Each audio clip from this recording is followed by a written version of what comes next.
முழுமையாக வழங்கிடு. ஒன்றிய அரசே பிஜேபி அரசு, ஒன்றிய அரசே பிஜேபி அரசு வெள்ளை அறிக்கை வெளியீடு, வெள்ளை அறிக்கை வெளியீடு.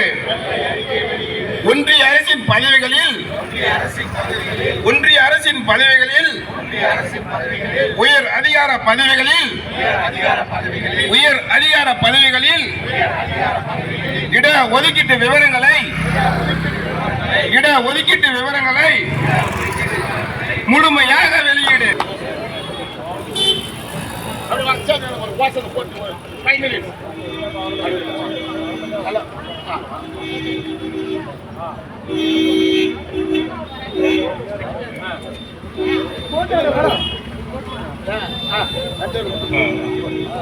ஒன்றிய அரசே பிஜேபி அரசு, ஒன்றிய அரசே பிஜேபி அரசு உறுதி செய், உறுதி செய், உறுதி செய், உறுதி செய். உயர் அதிகார பதவிகளில், உயர் அதிகார பதவிகளில் ஒடுக்கப்பட்டோர், பிற்படுத்தப்பட்டோர்,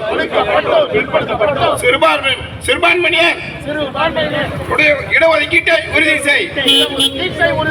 தேவை தேவை தேவை தேவை அனைத்து துறைகளிலும், அனைத்து துறைகளிலும் இடஒதுக்கீடு தேவை. ஐஏஎஸ் எல்லாம் அவாலா, ஐஏஎஸ் எல்லாம் அவாலா, அடிமட்ட வேலைக்கு மட்டும் நம்மாலா, அடிமட்ட வேலைக்கு மட்டும் நம்மாலா. ஒன்றிய அரசே பிஜேபி அரசு, ஒன்றிய அரசே பிஜேபி அரசு ஏமாற்றாதே, ஏமாற்றாதே, இடஒதுக்கீட்டை ஏமாற்றாதே, இடஒதுக்கீட்டை ஏமாற்றாதே.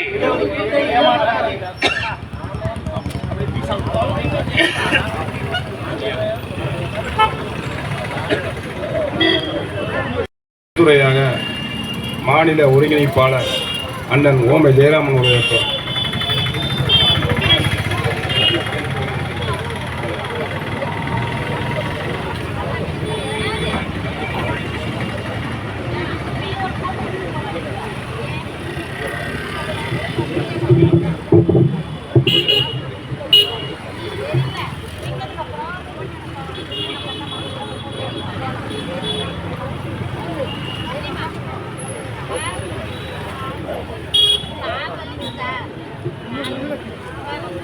அன்பார்ந்த தோழர்களே, பெரியோர்களே, தாய்மார்களே,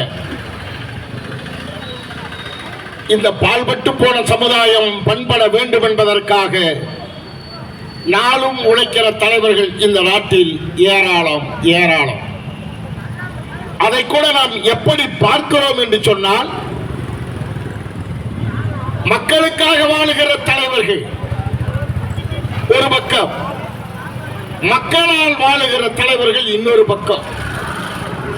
இந்த இருவரும் தலைவர்கள் என்று வருகிற பொழுது, மக்களுக்காக வாழ்ந்து கொண்டிருக்கிற தலைவர்கள் இந்த நாட்டில் வெகு சிலரை எதையும் எதிர்பார்க்காமல், எதன் மீதும் பற்று இல்லாமல், தான் எடுத்துக்கொண்ட கொள்கையை நிலைநாட்டுவதற்கும், நாம் ஏற்றுக்கொண்ட தலைவரின் எண்ணங்களை உறுதிப்படுத்துவதற்கும் வாழுகிற தலைவர்கள் இருக்கிறார்களே, அவர்களைத்தான் நாம் மகத்தான தலைவர்கள் என்று சொல்லுகிறோம், இந்த மக்களின் தலைவர்கள் என்று சொல்லுகிறோம். அந்த அடிப்படையில் தான் இன்றைக்கு தமிழர் தலைவர் மாணவிய ஆசிரியர் கி வீரமணி அவர்கள் வயது 93, உலகெங்கும் வாழுகிற தமிழ் சமூகம் உற்று நோக்குகிறது. மன்னங்கள் எத்தனையோ இருக்கலாம், கட்சிகள் எத்தனையோ இருக்கலாம், இயக்கங்கள் எத்தனையோ இருக்கலாம். ஆனால் நாம் எல்லாம் ஒரு மையத்தில், ஒரு மைய புள்ளியில் சந்திக்கிறோம் என்று சொன்னால், அந்த எண்ணங்களை கொண்ட தலைவர்களின், இயக்கங்களை கொண்ட பொறுப்பாளர்களை அழைத்து இணைத்து நம் கருத்தியல் கோட்பாடுகளை எடுத்து சொல்லுகிற களத்தை உருவாக்கி அதில் நாம் களம் காண வேண்டும் என்கிற ஒரு கட்டளையை ஏற்றுதான் கழகத்தின் தலைவர் அவர்கள் கட்டளையிட்டிருக்கிறார்கள். அந்த அடிப்படையில் இன்றைக்கு திராவிடர் கழகத்தின் மாவட்டங்கள் தமிழகத்தில் 69 கழக மாவட்டங்கள். 69 கழக மாவட்டங்களிலும் காலை 10:30 மணிக்கு துவங்கி எல்லா இடங்களிலும் ஆர்ப்பாட்டம் நடந்து கொண்டிருக்கிறது. 11 மணி அளவில் திராவிட கழகத்தின் தலைவர் மாண்புமிகு ஆசிரியர் கி வீரமணி அவர்களுடைய தலைமையில் சென்னையில் அனைத்து சமூக நீதி சிந்தனையாளர்களையும் ஒருங்கிணைத்து இன்றைக்கு அங்கே போராட்டம் நடந்து கொண்டிருக்கிறது. IAS, IPS, IFS பதவிகளில் உயர் ஜாதியினரின் ஆதிக்கத்தை கண்டித்து எதிர்த்து அதற்கு துணை நிற்கின்ற ஒன்றிய அரசின் தான் தோன்றித்தனமான போக்கை கைவிடும்படி ஒரு போராட்ட அறைகூவலை விடுத்து இன்றைக்கு இந்திய துணைக்கண்டத்தில் தமிழகம் தழைத்து நிற்கிறது. சமூக நீதியை நிலைநாட்ட வேண்டும் என்பதற்காக அந்த கட்டளையை ஏற்று இங்கே தருமபுரி மாநகரில் இந்த கண்டன ஆர்ப்பாட்டத்திற்கு தலைமை தாங்கிக் கொண்டிருக்கிற கழக மாவட்டத்தின் துணைத் தலைவர்கள், பெருமைக்கும் போற்றுதலுக்கும் உரிய பெரியாரின் பெருந்தொண்டர் ஐயா கதிர் அவர்கள் கழகத்தின் மாவட்ட துணைத் தலைவர். இந்த மாவட்ட கழகத்தினுடைய தலைவராக தமிழர் தலைவரால் இளைய காமராஜர் என்று அறிமுகப்படுத்தப்பட்டு இன்றைக்கு இந்த மக்கள் மத்தியிலே இந்த மண்ணுக்காக களமாடி கொண்டிருக்கிற இளைய மாதன் அவர்களுடைய இணைந்த தலைமையில் மாவட்ட கழகத்தினுடைய செயலாளர் வழக்கறிஞர் பீம தமிழ் பிரபாகரன் அவர்கள் ஒருங்கிணைத்து இந்த நிகழ்வை முன்னெடுத்து செல்கிறார்கள். இந்த நிகழ்வில் கலந்து கொண்டு வழிகாட்டுதல் உரையை நிகழ்த்தி சென்றிருக்கிற மாநில பொதுச் செயலாளர் மாரி கருணாநிதி அவர்கள், துவக்க உரை ஆற்றி சென்றிருக்கிற நம்முடைய நகரக்கழக செயலாளர் நாட்டாமை அவர்கள் இந்த நிகழ்வில் கலந்து கொண்டு கருத்துரை வழங்கிய பெருமைக்கு போற்றுதலுக்கு உரிய மனிதநேய மக்கள் கட்சியினுடைய தலைவர் அண்ணா சுபேதார் அவர்கள், கழகத்தினுடைய இளைஞரணி மாநில துணை செயலாளர் ஐயா செல்லதுரை அவர்கள், நம்முடைய மதிப்புமிகு ஐயா விடுதலை சிறுத்தைகள் கட்சியினுடைய கருத்தியல் பரப்புரை செயலாளர் டாக்டர் சிவஞானம் அவர்கள், அதே போல நம்மோடு எந்த களத்திலும் எந்த நேரத்திலும் இணைந்து செயலாற்றிக் கொண்டிருக்கிற நம்முடைய மண்டல துணை செயலாளர் அருமை ஐயா மின்னல் வேந்தன் அவர்கள், இவர்களோடு இந்த அமைப்பை உள்வாங்கி ஒருங்கிணைத்து செயல்படுத்த வேண்டும் என்று மாவட்ட கழகத்தினுடைய செயலாளர் விடுதலை சிறுத்தைகள் தாக்கு பாண்டியன் அவர்கள் ஒரு கட்டளையிட்டு அவருடைய மகனையும் கழகத்தின் பொறுப்பாளரையும் அனுப்பி வைத்து இங்கே மகளிர் அணி பெருவாரியாக இந்த இயக்கத்தில் பங்கு பெறுகிற ஒரு சூழலை உருவாக்கிய ஐயா மாவட்ட செயலாளர் தாக்கு பாண்டியன் அவர்களுக்கும் நன்றியை சொல்லி, அதே போல பெங்களூர் மாநகரில் இருந்து வருகை தந்திருக்கிற நம்முடைய மதிப்புமிகு அக்ரஹாரத்தினுடைய கிளை தலைவர் ஐயா துரை உள்ளிட்ட அத்துணை பேருக்கும் இங்கே கூடியிருக்கிற அனைத்து இயக்கங்களின் பொறுப்பாளர்களுக்கும் முதலில் புரட்சிகரமான வணக்கம். ஒன்றை மட்டும் நான் உறுதிப்படுத்திக் கொண்டு சூளுரையாக எடுத்துக்கொண்டு பாராட்டி போற்றி வந்த பழமை லோகம் ஈரோட்டு பூகம்பத்தால் இடியுதுவா, இது ஒரு தத்துவ கோட்பாடு. கழகத்தின் திராவிட முன்னேற்ற கழகத்தினுடைய தலைவரும் மேலாள் முதல்வருமான கலைஞர் அவர்கள் அடையாளப்படுத்திய விதம் பெரியாரை அறிவு ஆசான் தந்தை பெரியாரும் புரட்சியாளர் பாபா சாஹேப் அம்பேத்கர் அவர்களும் ஒரு நாணயத்தின் இரு பக்கங்கள் என்று தமிழர் தலைவர் அவர்கள் சொன்னார்கள். அந்த நாணயத்தின் இரு பக்கங்கள் என்று சொன்னால், இவர் தென்புலத்திலே இருக்கிறார் பெரியார், பாபா சாஹேப் வடபுலத்திலே இருக்கிறார். இவர்கள் சந்தித்தது கூட மலேயாவிலே புத்த மார்க்க சிந்தனையை மக்களிடம் பரப்புகிற அந்த பணியை ஏற்படுத்துகிற பொழுது இருவரும் மலேயாவிலே முதல் முறையாக சந்திக்கிறார்கள். ஆனால் 35 ஆண்டு காலமாக அவர் இவரை பார்த்தது கிடையாது, இவர் அவரை பார்த்தது கிடையாது. ஆனால் கருத்து மட்டும் ஒன்றோடு ஒன்று. அவர் என்ன சொல்லுகிறாரோ அந்த நேரத்தில் இது போன்ற நவீனமயமான சக்திகள் கிடையாது. ஒரு பத்திரிகையில் ஒரு தலைவர் பேசுவது வந்து சேருவதற்கு, அந்த செய்தி சேருவதற்கு 10 நாள் ஆகும் என்று சொன்னால், இவர் பேசுகிற கருத்து அங்கே போய் சேரும். இவர் பேச்சு பெரியார், புரட்சியாளர் அம்பேத்கர் எழுத்து, பேசுகிற பேச்சை எழுத்திலே பதிவு செய்து அதை வெகு மக்களிடம் கொண்டு போய் சேர்த்துகிற பணியை ஒரே காலகட்டத்தில் செய்த அந்த சிந்தனையாளர்கள் தான் சொல்லுகிறார்கள். பிற்படுத்தப்பட்ட, மிக பிற்படுத்தப்பட்ட, தாழ்த்தப்பட்ட, ஒடுக்கப்பட்ட சிறுபான்மை மக்களே, நம்முடைய உரிமைகள் பறிபோய் கொண்டிருக்கிறது. ஆதிக்க சக்திகள் அபகரித்துக் கொண்டிருக்கிறார்கள். இதற்கு ஒரு விடியலை தேட வேண்டாமா?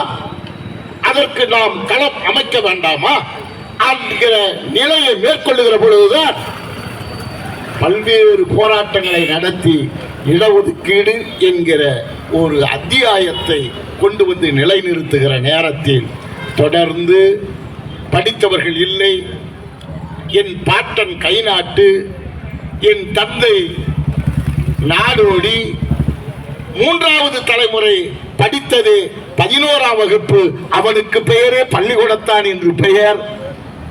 இப்பொழுது நினைத்து பாருங்கள், ஆரம்ப கல்வி தொட்டு உயர்கல்வி வரையிலும் முனைவர் பட்டம் பெற்றிருக்கிற நம்முடைய சிவஞானம் இருக்கிறாரு, அவரை போன்று இன்றைக்கு உயர்நிலையிலே இருக்கிற அத்துணை பேரும் இந்த சமூகத்தை சார்ந்தவர்கள் உயர்நிலைக்கு வந்து கொண்டிருக்கிறார்கள் என்பதை இந்த ஆதிக்க ஜாதியும் பார்ப்பன கும்பலும் பொறுத்து கொள்ள முடியாமல் இதை தடுத்து நிறுத்துவது எப்படி என்கிற அடிப்படையில் தான் ஒவ்வொரு படிப்பிற்கும் ஒரு முட்டுக்கட்டையை போட்டு, நீட் என்கிற முட்டுக்கட்டையை போட்டு, தேர்விலே நீங்கள் பரீட்சையை எழுதிவிட்டுதான் அடுத்த கட்டத்திற்கு வர வேண்டும் என்கிற தடையையும் உருவாக்கி மிகப்பெரிய கொடிய நச்சை கொண்டு வந்து சேர்த்திருக்கிற இந்த மோடி அரசு, பார்ப்பன அரசு, இந்த நாட்டை ஆளுகிற இன்றைக்கு ஆட்சியின் அதிகாரத்தில் யார் வேண்டுமென்றாலும் வரலாம். 5 ஆண்டுகளுக்கு ஒரு முறை.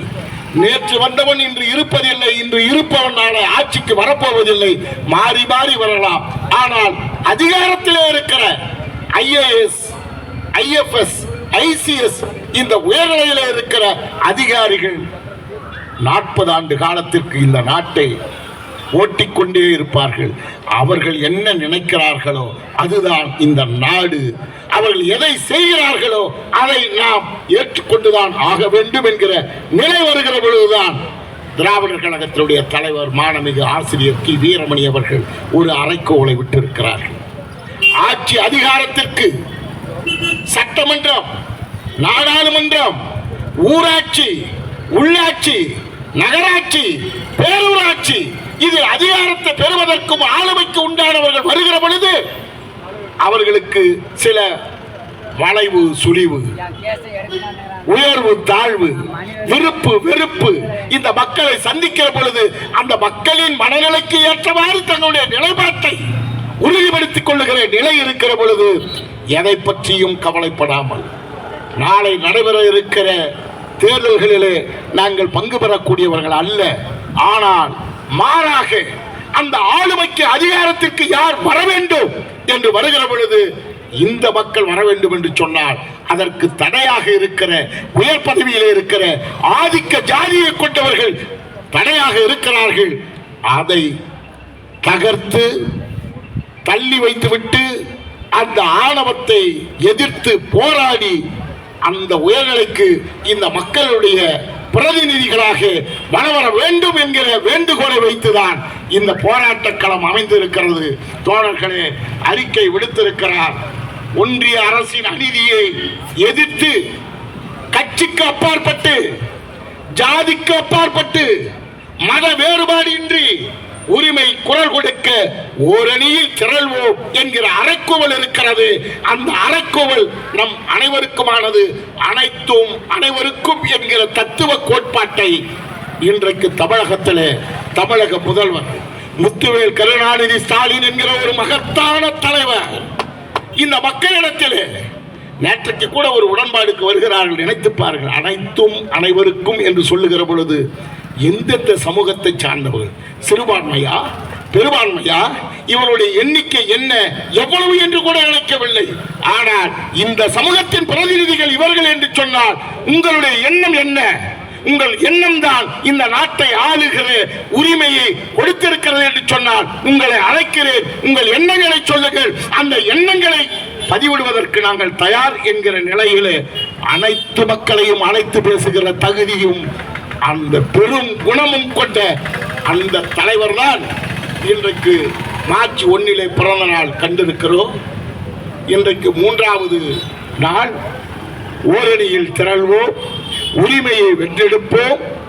நாம் அனைவரும் இந்திய கூட்டணியுடைய சார்ந்தவர்கள் எதற்கும் மற்றப்படாமல் இந்த மோடியினுடைய அயோக்கியத்தனமான நடைமுறையை கண்டித்து, அமித்ஷாவினுடைய அயோக்கியத்தனமான நடைமுறையை கண்டித்து, பார்ப்பன கும்பலின் சதியை முறியடிப்பதற்கு வருகிற 2026 ஏப்ரலில் நடைபெற இருக்கிற தேர்தல் இருக்கிறது. நம்முடைய உணர்வை வெளிப்படுத்துகிற பொழுதுதான் உரிமையை நிலைநாட்ட முடியும் என்கிற உணர்வை பெற்று ஓரணியில் திரள்வோம்.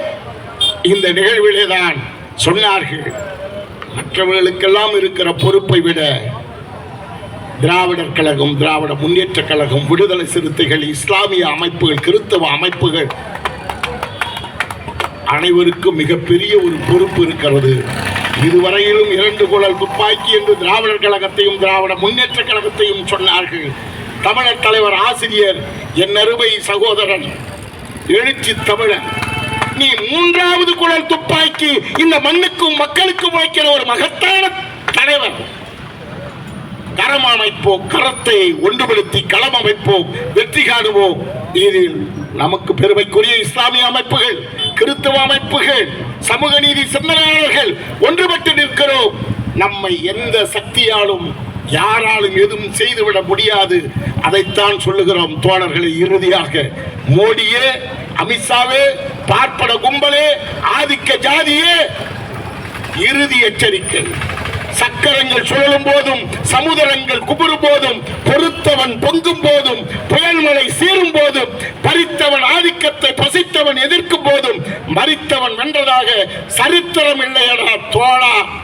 அதை நாம் உறுதிப்படுத்துவோம். இந்த நிகழ்விலே கலந்து கொண்டிருக்கிற திராவிடர் கழகம், மகளிர் அணி, மகளிர் பாசறை, பகுத்தறிவாளர் கழகம், இளைஞர் அணி, மாணவர் அணி, அதை தொட்டு பெருமைக்குரிய விடுதலை சிறுத்தைகள், இஸ்லாமிய அமைப்புகள், திராவிட முன்னேற்ற கழகம் அத்துணை பேருக்கும் மீண்டும் ஒரு முறை வணக்கத்தை சொல்லி புரட்சிகரமான வாழ்த்துக்களை முன்னெடுத்து செல்வோம் என்று சொல்லி வாய்ப்புக்கு நன்றி கூறி விடைபெறுகிறேன். நன்றி, வணக்கம். ஐயாவுக்கு நன்றி. நன்றி உடைய ஐயாவுக்கு நன்றி. விடுதலை சிறுத்தைகளின் மண்டல துணை செயலாளர் ஐயா மின்னல் சக்தி வருவார்.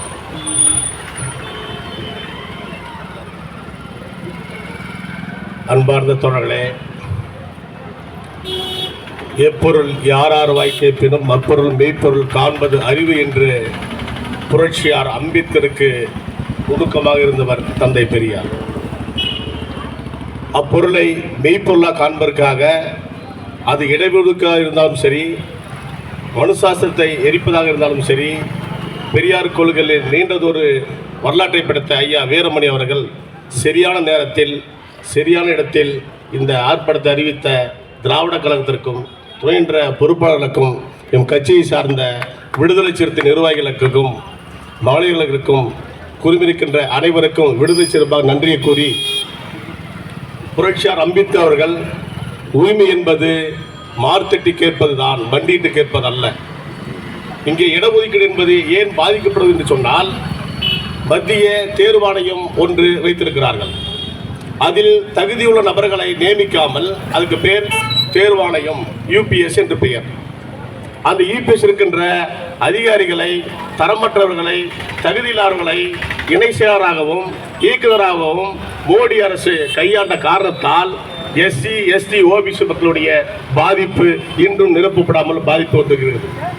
என்ன காரணம் என்று சொன்னால், சாதியோடும் ஆதிக்கத்தோடும் செயல்படுகின்ற மோடி அரசை அகற்றுவதற்கு விடுதலை சிறுத்தைகள் உறுதியாக இருக்கிறோமோ அதுபோல் இருந்தால் மோடியை அகற்று எஸ்சி எஸ்டி ஓபிசி மக்களுக்கு ஐஏஎஸ் ஐபிஎஸ் அவர்களை நியமிக்கின்ற தகுதியும் திறமையும் நம்மிடம் இருக்கிறது என்று சொல்லி வாய்ப்புக்கு நன்றி கூறி விடைபெறுகிறேன். நன்றி, வணக்கம்.